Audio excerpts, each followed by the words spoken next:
Okay everyone, uh, so in this video, this is like the second video of the shell scripting. I don't know what is this called, challenge or something, I don't know, shell scripting content. So a shell scripting series, and I guess the first video was not really fun because that was just me talking about different stuff. This video is going to be pretty practical here.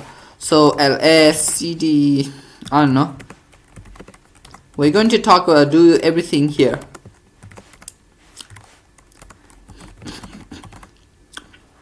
Those are files I just that were made while I was swiping the web, you know, doing some fun stuff.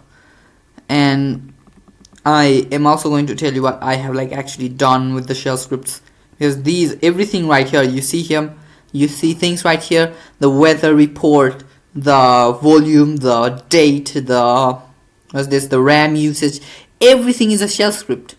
And this is why shell scripts are really helpful.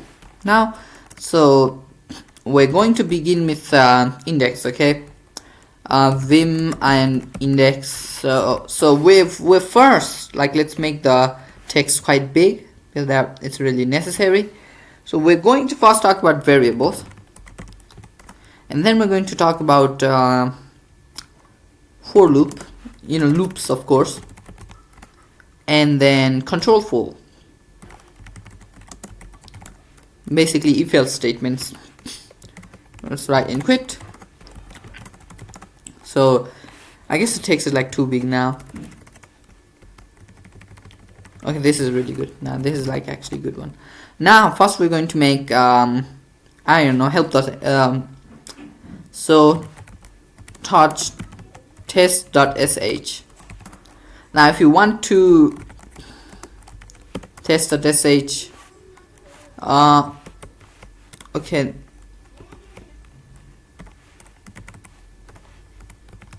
this tells you that this is a bash script. We're mostly going to talk about bash scripts. We're going to use a little bit of bashism. You know, if you guys don't know what bashisms are, just don't care. Everybody has bash shell. It's the thing that everybody uses for running shell scripts. That's all you need to know. And then, and if you want, so first let's just print hello world, right? Echo hello. But you can't just run test.sh. It says its permission is denied because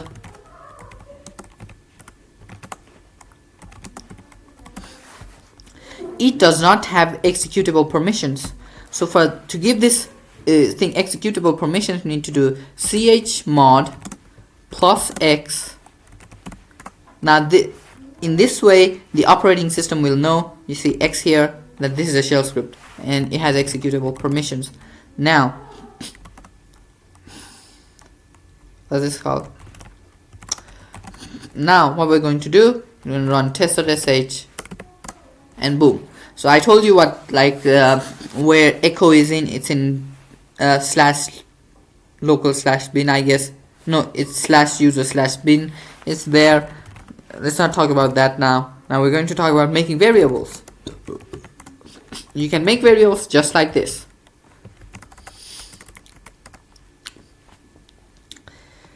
Variable equals, this is my life, or something like that. And variable 2, you can make variables like this. We live in a society. I probably misspelled things, and if you want, you could echo things. You can't do this.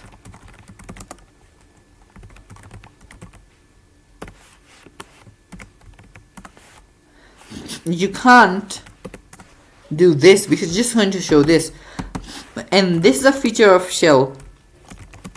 So if you want to access what is in this variable is stored currently in memory. When I say memory, it's RAM. So if you want to access something from RAM, if you want to put something in RAM, you need to put $sign before that thing. And just do WQ Boom, this is my life. We live in a society, so we are doing things. And there's another thing that you can do. You can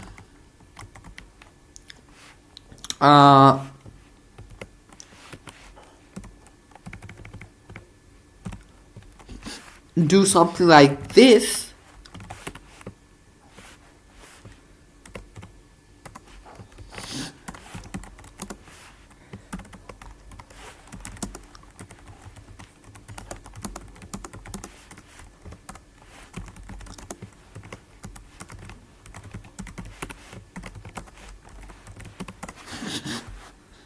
This was output of ls, if you remember properly. And this, if you see this, what this actually does is actually stores the output of the ls command in this variable, in this memory. So you can also do this. You can store the output of a program in a variable, which is pretty amazing because you can do something like this.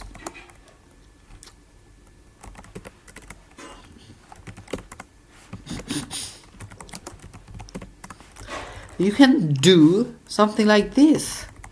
Let's say I wanted to open up the index file, cat index dd.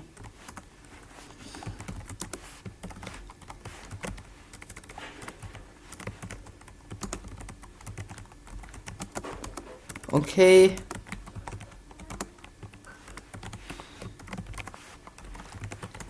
Boom. Variable loops control flow.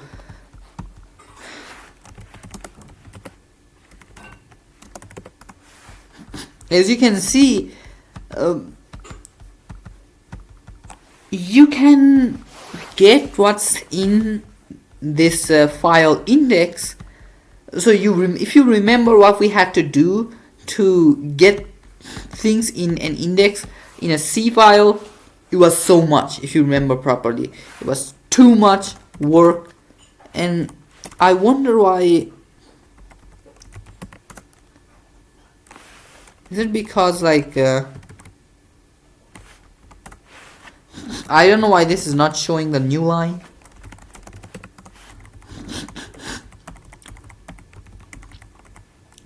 So yeah, when you open a file in C, it was so much, but it's not.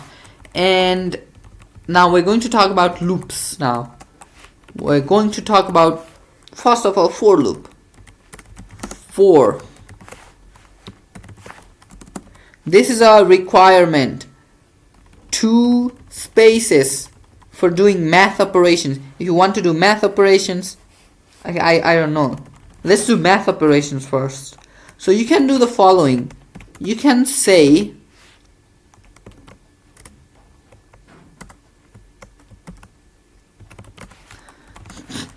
echo. If you do 1 plus 1, it's just gonna show 1 plus 1. But if you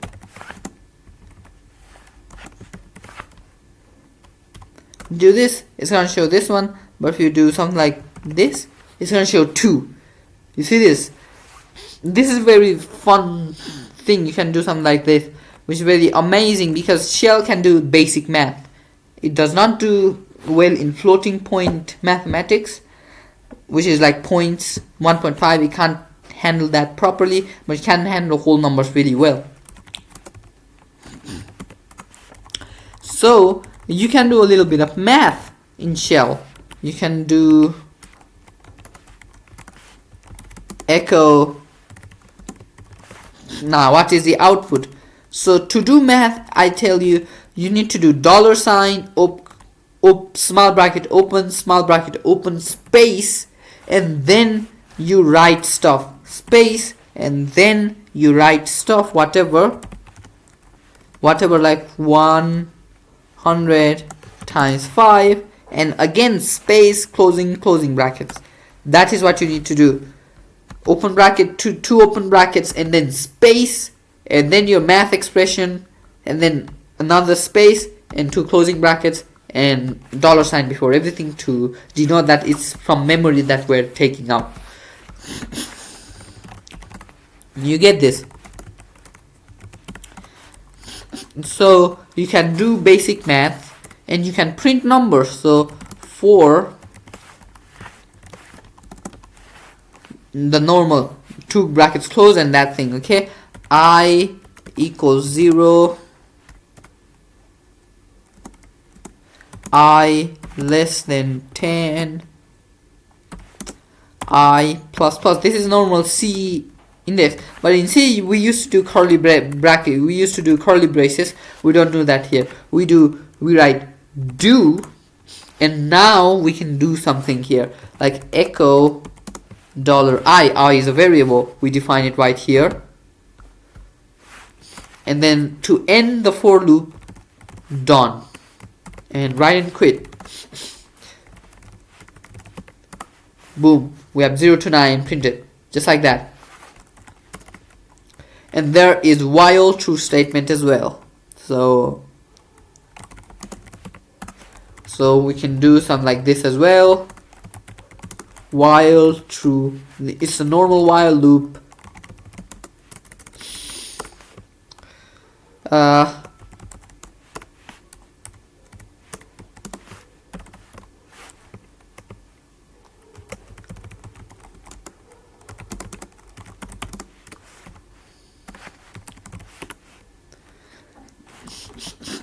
I don't know, and it keeps on saying freedom is right, is a right. So we get this, we can do Control C to stop it. It's an interrupt signal. If you do not know, I think everybody knows that.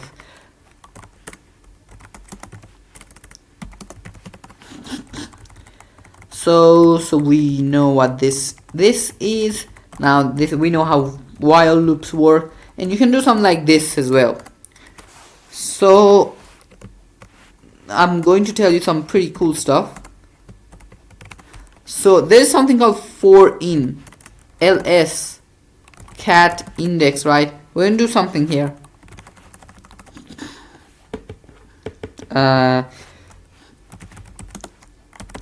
let's just touch hi, edit this file. In this file, I'm just gonna put some random bullshit here.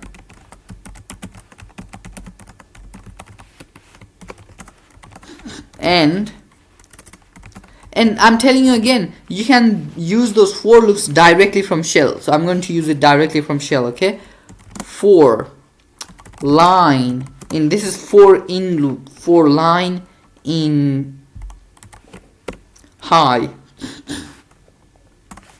do echo line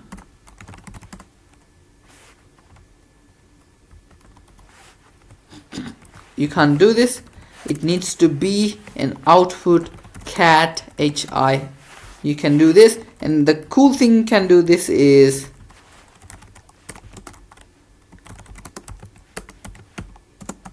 and you can do something like this. Imagine the power that you get when you do stuff like this.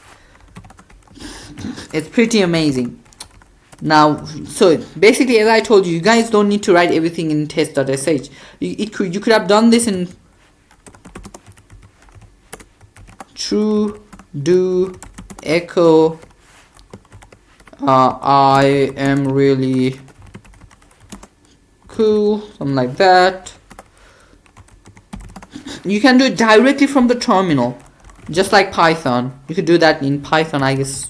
You can do that in Python as well. While true, oh yeah, print, it's print, I guess this is how you do stuff.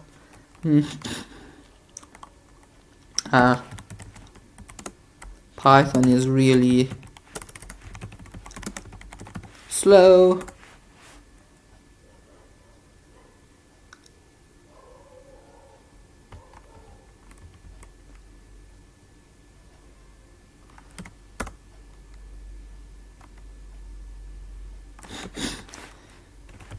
I don't know what to do, guys.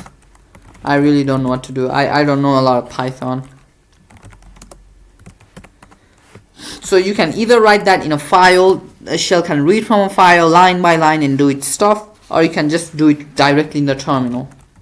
Okay, and so we did for loops. Now we need to do a little bit about, so we're going to do start a tab, and we're going to do it in another terminal so that we don't mess up with things. We go to environment so that we don't mess up with things. Okay, now we can do if-else statements like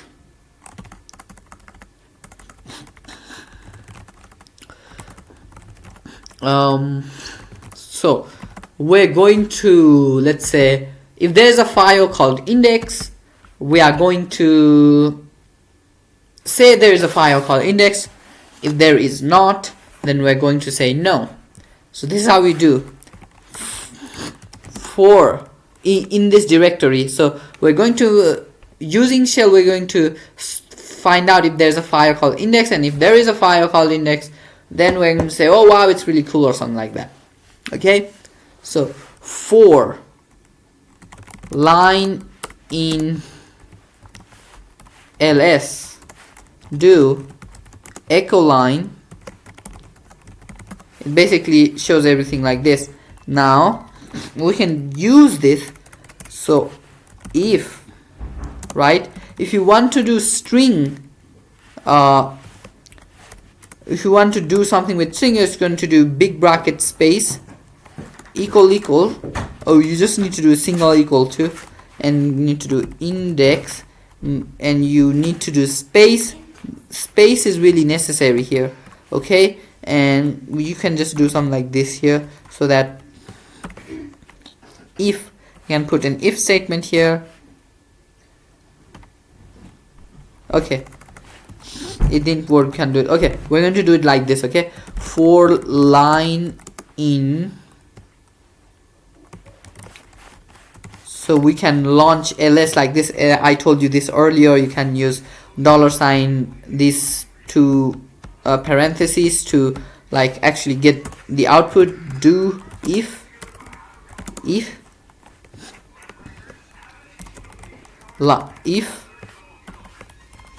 so it is a string comparison line $, so that it's a variable, equals. We need to do two equals here. We just need to do one because it's if statements. Shell is smart. Line equals index, and this is how you write if statement. Okay, then you use then, and then echo there is a file called index fi. So you close the if statement. You can put else as well. So we're going to talk about that later on. And then if it's it doesn't print anything if there is nothing. So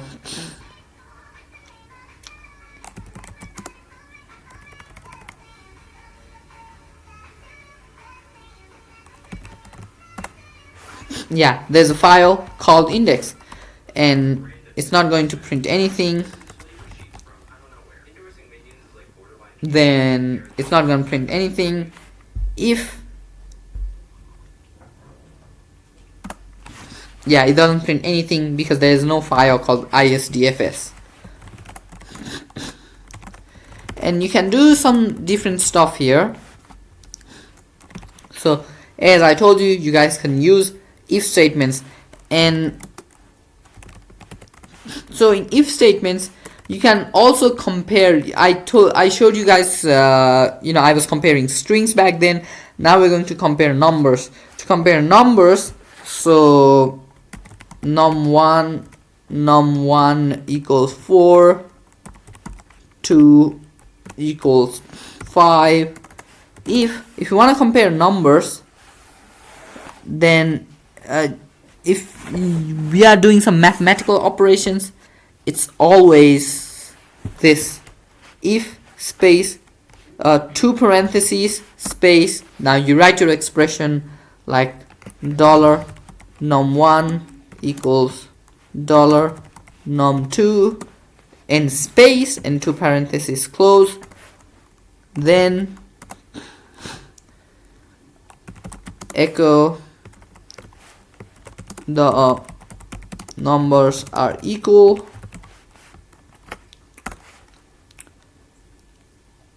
and else echo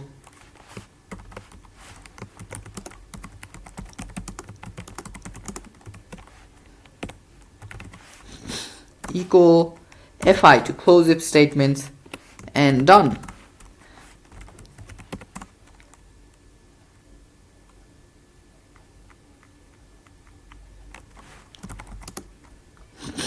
Okay, the numbers are not equal. It gives it, but it gives an error as well. So it seems like you need to put like 2 equal sign in case of numbers. Yeah, you need to put 2 equal signs, but you don't need to do that in case of strings. Okay.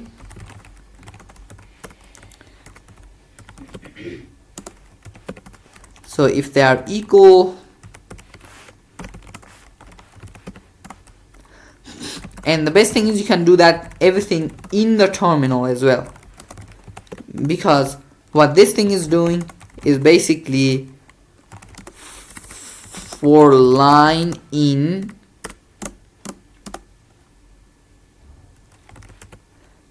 test.sh, this is basically do, and just going to do these commands, I guess.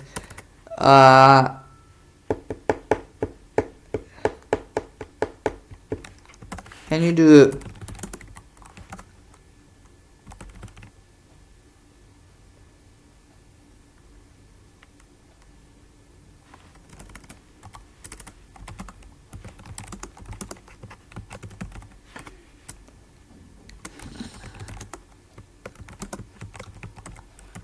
I assume you can't do that. No, you can't. So do, and you're just running this line by line in the terminal basically. I don't know if this will work.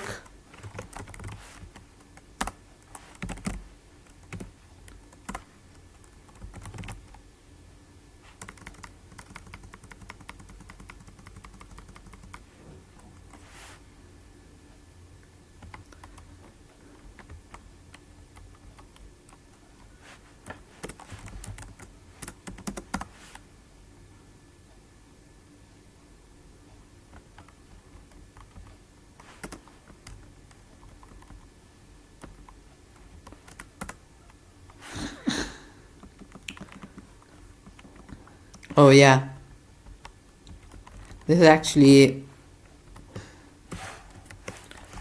cat test.sh to actually get what this is. You guys probably know what the cat command does.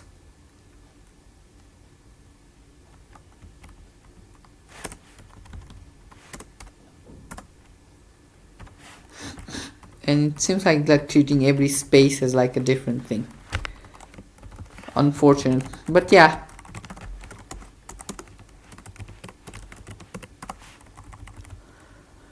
We're doing fine. Now, what it like? It's basically doing these things like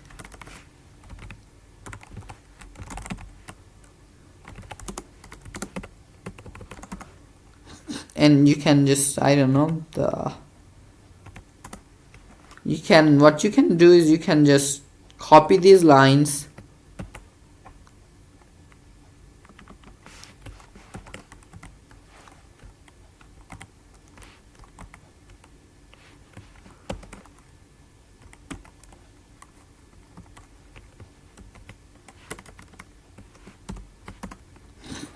copy these lines one by one,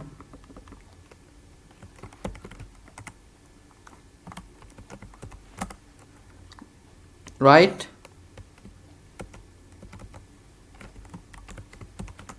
In the terminal it'll just interpret everything.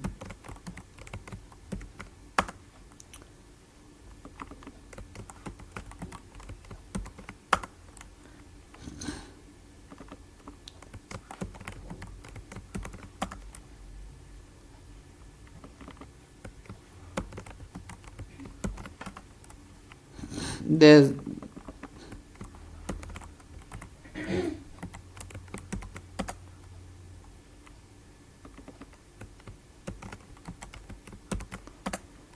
yeah, if you take a look at this, it's like basically taking every line and doing everything as a command. It seems these things are pretty odd because I don't know why they're like still there. Probably a bug. Okay, you get it. Now, what should we talk about now? Yeah, we have talked about loops, and there's another thing in for loop. So there's something called for number in. You can do something like 1 to 10. You can do something like this as well. Do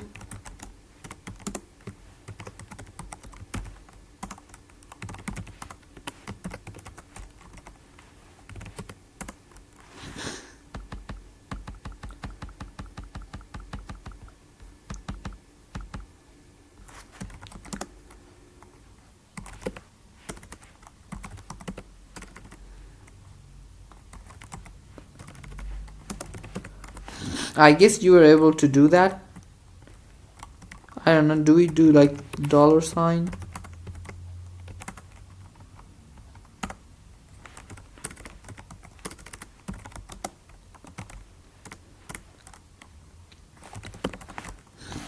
I don't know what to do here, guys. But you can basically do this, right?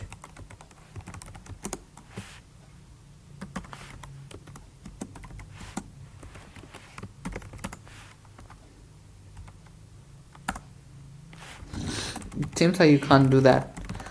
But you could do something like that. I don't remember. And there's something called the you can also have arrays in shell scripts, but people normally don't use that.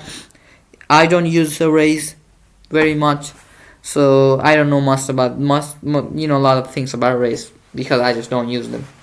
Because you can just use external programs and stuff instead of arrays. So that's it. Yeah, we haven't talked about switch statements. So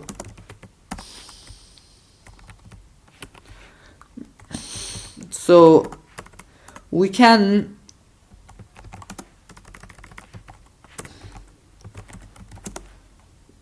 to take a look at switch statements. I think I don't remember it, so we're going to cat out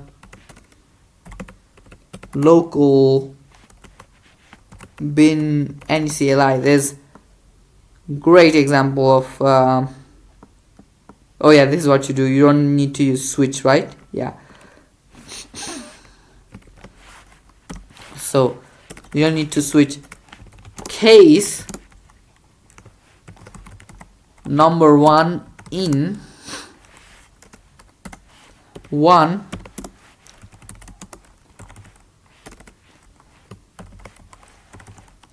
it's want to edit just to two semicolons, and for 2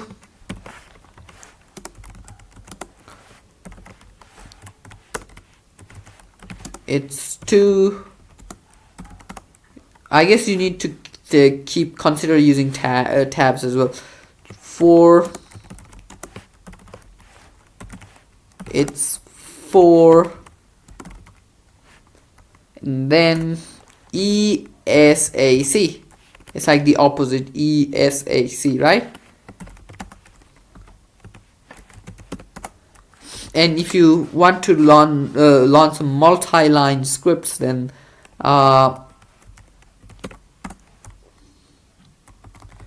you can just not put it here, I guess.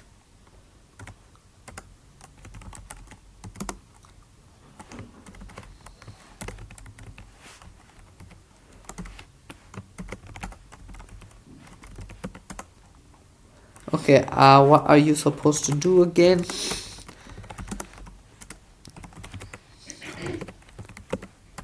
This thing uses, if you want to do, oh yeah, you just do this. So if we want to make it multi-lined,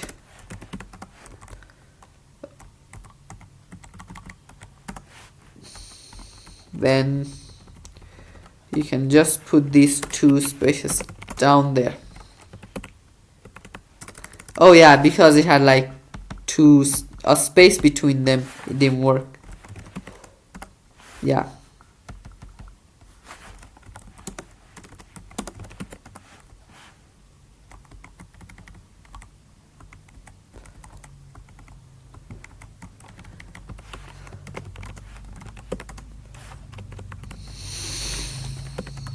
Yeah, you can learn multi-line things as well. Now the last thing I guess I need to show to you guys in this series is I've told you about math, I've told you about strings, and then you can put in strings here as well, okay? And then I've told you guys about everything. Is there anything remaining? I'm going to tell you guys about piping and redirection in the next video. Is probably going to be really short, and that's I guess all for today. Yeah, this is just some programming language features of shell scripts, and yeah, this is all you need to know. Have a great day, and I don't know what to do. Ryan quit. I don't remember. So we've done control flow.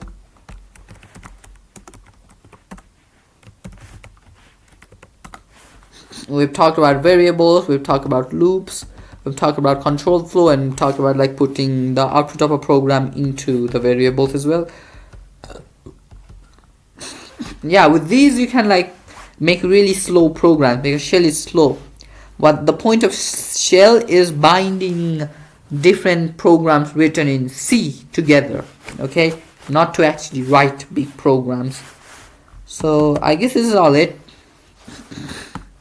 We'll talk about variables, loops, and control flow. And this is it. So if you guys know a little bit about programming languages, you guys get what I'm doing here. Okay. Is it over? I guess it's done. You don't need to know more. So we will talk about redirection and piping in the next video. And that's it. Thank you very much. And the pending, I guess. Yeah, everything in the next video. Thank you very much. Have a great day. And I still do not know how to end video.